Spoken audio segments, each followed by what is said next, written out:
बहुजन समाज पार्टीचे राष्ट्रीय अध्यक्ष परम आदरणीय बहन मायावतीजी यांच्या आदेशानुसार संपूर्ण देशामध्ये आज 24 डिसेंबर प्रत्येक जिल्ह्याचं जिल्हा मुख्यालय कलेक्टर ऑफिसवरती एक दिवसीय धरणा निदर्शन हा कार्यक्रम आयोजित करण्यात आलेला होता।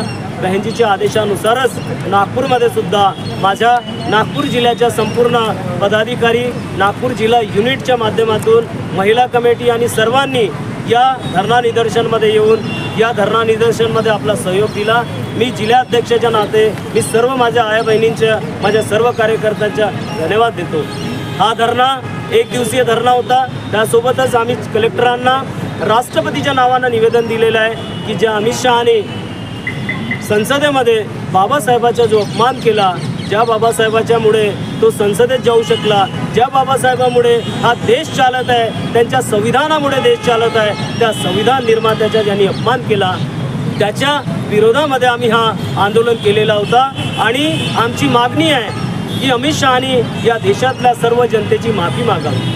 जर अमित शहा या देशातल्या जनतेची माफी मागणार नाही तर कदाचित बहनजीच्या आदेशानुसार समोर पुन्हा मोठं आंदोलन केलं जाईल आणि त्यावेळेस या देशाला आणि या सरकारला पडो की सडो अशी स्थिती आम्ही आणून ठेवू। त्यामुळे आमची मागणी आहे की अमित शहानी आपले शब्द वापस घ्यावे आणि अमित शहानी बाबासाहेबाच्या नावाचा ज्या प्रकारे हे केलेलं आहे त्याच्यावर त्यांनी माफी मागावी जाहीरपणे। याकरिता आम्ही सगळे नागपूर जिल्ह्यातले सगळे युनिट इथे उपस्थित झालेलो आहोत। त्याचप्रकारे ज्या महाराष्ट्रामध्ये आता निवडणुका झाल्या आणि या निवडणुकांमध्ये BJPची सरकार पूर्ण मेजॉरिटीमध्ये आली। मला हे म्हणायचं आहे की या महाराष्ट्राच्या इलेक्शनच्या नंतर द आयरन लेडी बहन मायावतीजींनी EVMच्या मुद्द्यावर आवाज उचललेली होती।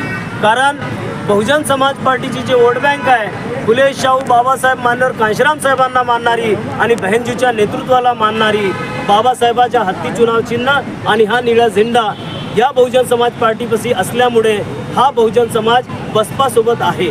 परंतु या इलेक्शनमध्ये जे वोटं BSPला मिळाले ते नगण्य वोटं होते। याचा अर्थ असा आहे की जिथे लाखो वोटं आहेत तिथे आम्हाला सैकड़ोपर्यंत नाही मिळाले। याचा अर्थ ह्या मनुवादी पार्टींनी EVMच्या माध्यमातून आमचे वोटं बहुजन समाजाचे आणि बहुजन समाज पार्टीचे वोटं जिंकणाऱ्या उमेदवाराच्या खात्यामध्ये फॉरवर्ड केले, ट्रान्सफर केले, हा स्पष्ट आमचा आरोप आहे। त्यामुळे बहुजन समाज पार्टीचे वोटं कमी झाले। माझ्या कार्यकर्त्यांना विनंती आहे की तुम्ही हतोत्साहित होऊ नका। आपली जय विजय या EVMने आपल्याला विजय मिळू नाही दिली।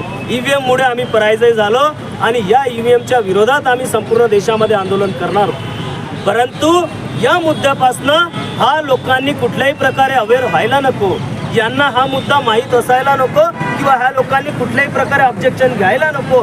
याकरिता त्वरित मात्र यांची सरकार बनते आणि बनताबरोबर इकडे मुख्यमंत्री बनते, शपथ घेते आणि परभणीमध्ये संविधानाच्या प्रतिकृतीची नासधूस होते आणि त्यातही ते जे संविधानाची प्रतिकृती तोडल्या गेली त्या प्रतिकृती तोडण्यावाल्याला मुख्यमंत्री म्हणतो की तो माथेपेरू आहे। अरे तो माथेपेरू असेल तर त्याला आताच तोडायची कशी काय दिमाग आला ना, आताच कशी काय अक्कल आली त्याला? आमचा आरोप आहे कुठलाही माथेपेरू असं काम करू शकत नाही। त्यांनी जेव्हा गांधीचा मर्डर झाला त्यावेळेसही त्यांनी माथेपेरूनी मारलं म्हणला होता, परंतु नाथूराम गोडसे आणि त्यांचा वेल प्लान होता ज्या प्लॅनच्या तहत गांधीची हत्या केला होता। आमचा हा आरोप आहे की यांचं सुनियोजित षडयंत्र होतं की या देशामध्ये विषयापासून तुम्हाला भटकवायचं होतं आणि ते करण्यात ते सक्सेस झाले। त्यानंतर संसदेमध्ये या विषयापासून भटकवण्याकरिता सुद्धा अशाच प्रकारच्या षडयंत्र केला गेला आणि आज देशामध्ये चित्र निर्माण झालेलं आहे की ज्या बाबासाहेबाचं नाव, ज्या महापुरुषाच्या संविधान निर्मात्याचं नाव, ज्या पक्षांना घेणं आजपर्यंत कठीण झालेलं होतं, आज त्या पक्षांची मजबुरी झालेली आहे की त्यांना बाबासाहेबाचं नाव घेतल्याशिवाय या देशातलं राजकारण करू शकत नाही। आणि ही मजबुरी पैदा केलेली आहे मान्यवर कांशीराम साहेबांना आणि बहन कुमारी मायावतीजींना। म्हणजे बहुजन समाज पार्टीला श्रेय जाते की ज्यामुळे बाबासाहेब गल्लीपासून दिल्लीपर्यंत पूर्ण देशातल्या कोण्याकोपऱ्यामध्ये पोहोचले आणि प्रत्येक पार्टीला वाटायला लागलं की बाबासाहेबांचं नाव घेतल्याशिवाय आपण या देशामध्ये राजकारण करू शकत नाही। आज सगळ्या लोकांची मजबुरी झालेली आहे, सत्ता विपक्षाचे लोक बाबासाहेबांचं नाव घेतल्याशिवाय आज ते संसद आणि तुमचं मीडिया दाखवून राहिलेलं आहे। तर ही सगळ्यात मोठी विजय आहे। जय आहे आमची। सर्वप्रथम विश्वरत्न डॉक्टर बाबा साहब आम्बेडकर जी को मैं नमन करती हूँ। और जो अमित शाह जी है उन्होंने जो वक्तव्य किए हैं बाबा साहब के बारे में कि आम्बेडकर बोलने से अच्छा भगवान का यदि नाम लेते तो 7 जन्म स्वर्ग मिलता। लेकिन मैं एक बात कहना चाहूँगी कि हमें 7 जन्म लेने की ज़रूरत नहीं है, हमें ऐसे जन्म में बाबा साहब ने हमको स्वर्ग दिला दिया है। और SC ST OBC लोगों को ये बात पता होनी चाहिए, जो सब कुछ मिला है उनको वो बाबा साहब की देन है। जो अमित शाह जी जो पद पे बैठे हुए हैं वो बाबा साहब के संविधान की वजह से बैठे हुए हैं। और बाबा साहब के बारे में जो वक्तव्य किया है उससे पूरी अम्बेडकर जनता नाराज है और हम लोग इस बात का निषेध करते हैं।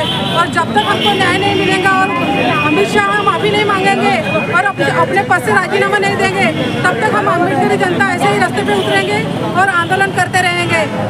और मैं एक बात बताना चाहूँगी कि हमारे जो लोग हैं वो बहुत जल्दी पिघल जाते हैं और बाबा साहब की विचारधारा को छोड़ के कांग्रेस की विचारधारा की तरफ भागते हैं। उन लोगों को एक बात बताना चाहूँगी, बहुजन समाज पार्टी की वजह से हम लोगों को फल दिया जाता है। जिस दिन बाद में बहुजन समाज पार्टी खत्म हो जाएंगे ना तुमको कोई पूछने वाला नहीं है, क्योंकि ये बाबा साहब की विचारधारा के ऊपर चलने वाली पार्टी है।